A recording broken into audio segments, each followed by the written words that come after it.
Vivre la psychologie du bonheur de Mihaly Csikszentmihalyi, publié en septembre 2006. Mihaly Csikszentmihalyi revisite et actualise l'antique sagesse d'Aristote, selon laquelle la quête ultime de l'être humain est le bonheur.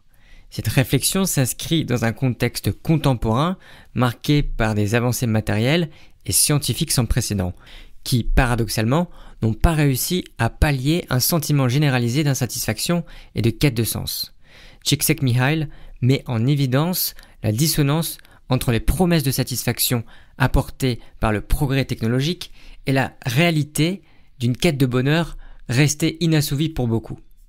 La problématique centrale soulevée est que malgré un confort et une sécurité accrue, les individus se trouvent confrontés à un vide existentiel, une absence de contentement qui ne peut être comblée par la seule accumulation de biens matériels ou la réalisation de succès externes. Il propose alors une perspective révolutionnaire. Le véritable bonheur découle de notre capacité à maîtriser notre expérience interne, à orchestrer la qualité de notre conscience. Cette maîtrise implique une régulation consciente de nos pensées, émotions et réactions face aux diverses circonstances de la vie, indépendamment des influences externes. Csikszentmihalyi suggère que le bonheur n'est pas une conséquence directe des événements extérieurs, mais résulte plutôt de la façon dont ces événements sont perçus, interprétés et intégrés par l'expérience personnelle. En d'autres termes, le bonheur est moins une question de circonstances que de contrôle interne et d'orientation consciente de notre attention et de nos ressources mentales.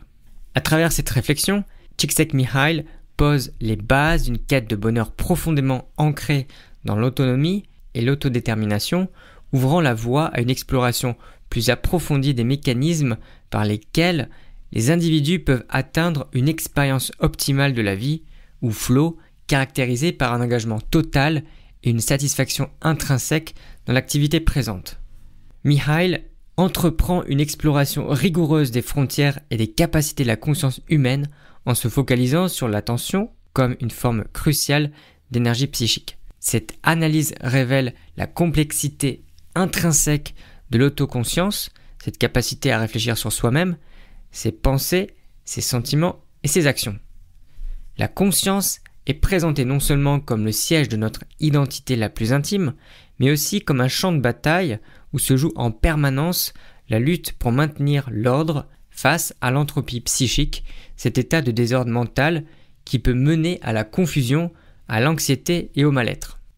Csikszentmihalyi met en avant l'idée que pour atteindre un état de bien-être durable, il est indispensable de maîtriser cette entropie, de canaliser l'énergie de notre attention de manière constructive. Il suggère que le rôle mental n'est pas une fatalité, mais plutôt un défi à relever. La gestion consciente de notre attention nous permet de filtrer les stimuli externes et internes, de sélectionner ceux qui sont pertinents pour nos objectifs et de les organiser dans une structure cohérente qui donne sens à notre expérience. Il souligne également l'importance de développer une autoconscience raffinée pour naviguer avec succès dans la complexité de la vie moderne. En comprenant mieux comment notre attention fonctionne et comment elle peut être distraite ou focalisée, nous gagnons en autonomie vis-à-vis des forces externes et internes qui cherchent à la capter. Cette autonomie est la clé pour construire une expérience de vie riche et satisfaisante, où chaque moment est vécu pleinement et chaque action est imbue de sens. Le livre ne se contente pas de décrire les mécanismes de la pensée et de l'attention, il offre un véritable guide pour cultiver une conscience ordonnée, capable de transcender l'entropie psychique et de s'épanouir dans la complexité du monde. Ce faisant, Csikszentmihalyi pose les fondements d'une quête de bonheur qui repose sur la maîtrise de soi et l'autodiscipline, révélant que la clé du bien-être réside dans notre capacité à orchestrer notre propre expérience interne. Mihaly explore en profondeur la distinction fondamentale entre deux formes de satisfaction, le plaisir passif et l'engagement actif ou expérience de flow.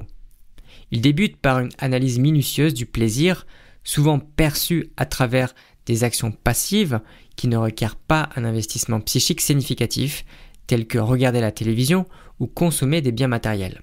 Ces plaisirs, bien que facilement accessibles et immédiatement gratifiants, sont généralement éphémères et ne contribuent pas de manière durable à notre qualité de vie.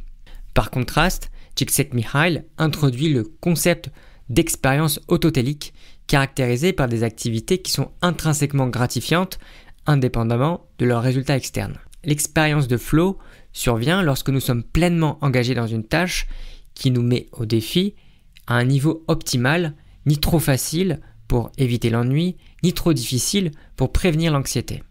Dans cet état, notre attention est si complètement absorbée par l'activité que nous perdons la notion de temps et de nous-mêmes, atteignant ainsi un nouvel état de satisfaction profond et durable. Csikszentmihalyi souligne que l'expérience autotélique et le flow exigent un engagement actif et une participation consciente, contrairement au plaisir passif qui est souvent le produit de la distraction ou de l'évasion. Il argumente que la clé pour améliorer notre qualité de vie réside dans la poursuite d'activités autotéliques qui nous permettent d'expérimenter régulièrement le flow, transformant ainsi notre expérience quotidienne en une source de satisfaction et d'enrichissement personnel.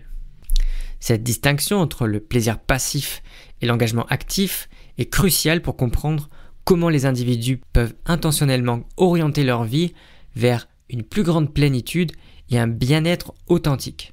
En encourageant les lecteurs à reconnaître et à privilégier les expériences qui favorisent le flow, Csikszentmihalyi offre une perspective rafraîchissante sur la quête du bonheur en suggérant que la qualité de notre vie dépend moins des circonstances extérieures que de notre capacité à engager pleinement notre conscience dans des activités significatives. Mihaly aborde en détail les éléments essentiels qui favorisent l'expérience du flow. Un état de concentration profonde où l'individu est totalement immergé dans une activité au point de perdre la notion du temps et de soi-même. Csikszentmihalyi identifie que pour atteindre le flow, une activité doit présenter un équilibre entre les défis qu'elle pose et les compétences de l'individu. Si le défi est trop grand par rapport aux compétences, cela mène à l'anxiété. Si c'est l'inverse, cela conduit à l'ennui. L'expérience du flow se poursuit dans cet espace délicat où les compétences et les défis sont en harmonie parfaite. De plus, il explore une notion que pour qu'une activité soit propice au flow, elle doit avoir des objectifs clairs et fournir un retour immédiat. Ces conditions permettent à l'individu de s'orienter dans l'activité et d'ajuster son comportement pour maintenir l'engagement. Il aborde également la relation entre le flow et la culture, soulignant que les activités susceptibles de produire du flow sont influencées par les valeurs et les normes culturelles. Ce qui est considéré comme une source de flow dans une culture peut ne pas l'être dans une autre, illustrant le rôle que joue la culture dans la définition des activités valorisées et recherchées par les individus. Enfin, il décrit le profil de la personnalité autotélique, ces individus qui ont une propension à rechercher et à expérimenter le flow dans la vie quotidienne. Ces personnes se caractérisent par une curiosité intrinsèque, une persévérance et une préférence pour les activités profondes plutôt que pour les plaisirs superficiels. Elles trouvent la satisfaction dans l'acte même de faire, indépendamment des récompenses externes que l'activité pourrait apporter. Mihaly explore la dimension cruciale que représentent le mouvement et les activités physiques dans la facilitation de l'expérience du flow. Il souligne comment le yoga, le sport, les arts martiaux et d'autres formes d'activités corporelles peuvent devenir des catalyseurs puissants pour atteindre cet état d'absorption totale et de satisfaction profonde. Il met en avant que l'engagement dans des activités physiques présente un terrain fertile pour le flow en raison de leur capacité à offrir des défis ajustés aux compétences individuelles, des objectifs clairs et un retour immédiat sur la performance. Tous des éléments essentiels à l'expérience du flow. Le sport et l'exercice physique, par leur nature même, imposent une attention soutenue, un engagement total du corps et de l'esprit et demandent souvent une amélioration constante pour relever des défis croissants. Le yoga et les arts martiaux en particulier sont mis en lumière non seulement comme des pratiques physiques, mais aussi comme des disciplines spirituelles et mentales qui enseignent la concentration, le contrôle de soi et l'équilibre entre l'effort et la relaxation. Ces activités transcendent le simple exercice physique pour devenir des moyens d'harmonisation de l'esprit et du corps, offrant ainsi une voie directe vers l'expérience du flow. L'importance de ces activités réside dans leur capacité à engager l'individu de manière holistique. En mettant l'accent sur le moment présent et en écartant les distractions externes, les activités physiques permettent une immersion complète qui mène à une expérience de joie pure, à une amélioration de la performance et finalement à une sensation d'accomplissement personnel. Mihaly Csikszentmihalyi s'attache à démontrer comment les activités intellectuelles telles que la science, la philosophie et l'art constituent des domaines privilégiés pour l'expérience du flow. Cette exploration révèle que le plaisir et l'engagement profond ne se limitent pas aux activités physiques, mais s'étendent également aux sphères de la pensée et de la création intellectuelle. Csikszentmihalyi met en avant l'idée que la poursuite de la connaissance, la résolution de problèmes complexes et l'acte de création artistique offrent des occasions uniques de se plonger dans des tâches qui sollicitent pleinement nos capacités cognitives.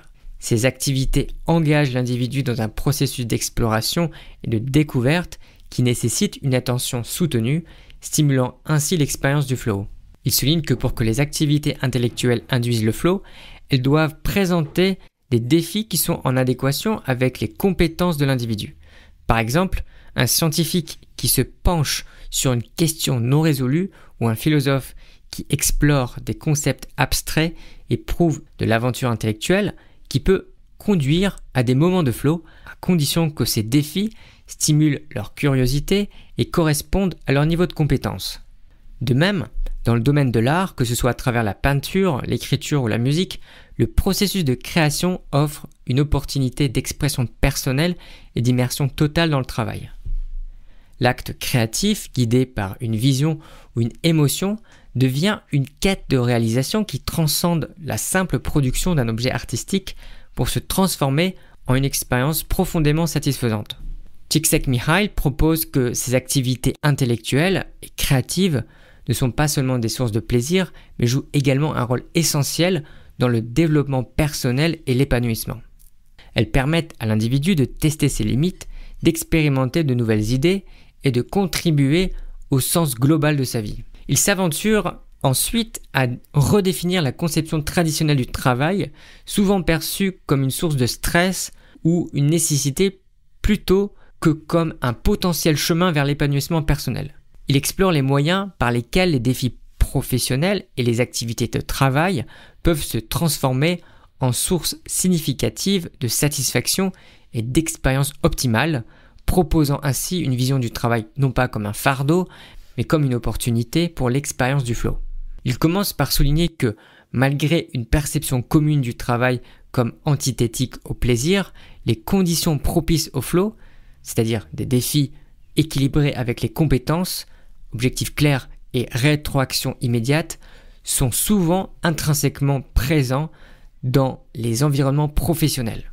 En reconnaissant et en exploitant ces aspects, les individus peuvent trouver une profonde satisfaction dans leurs activités professionnelles, transformant ainsi le quotidien en une série d'opportunités pour l'engagement et la croissance personnelle. Csikszentmihalyi identifie plusieurs stratégies permettant d'accéder au flow dans le contexte professionnel.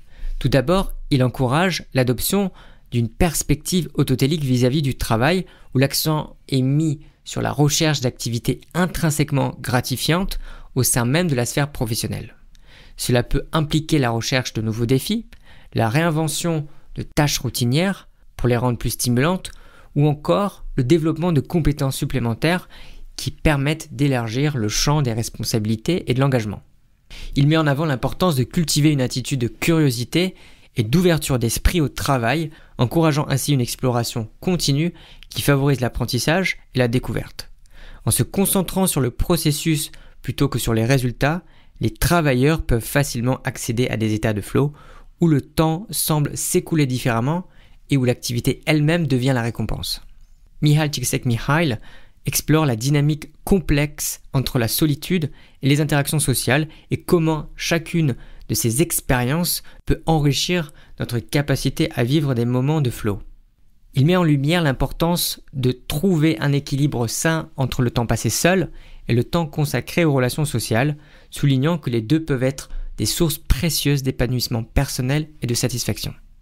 Il commence par reconnaître la valeur intrinsèque de la solitude, la présentant non pas comme un état à éviter, mais comme une opportunité de réflexion intérieure, de croissance personnelle et d'engagement profond avec ses propres pensées, sentiments et activités créatives.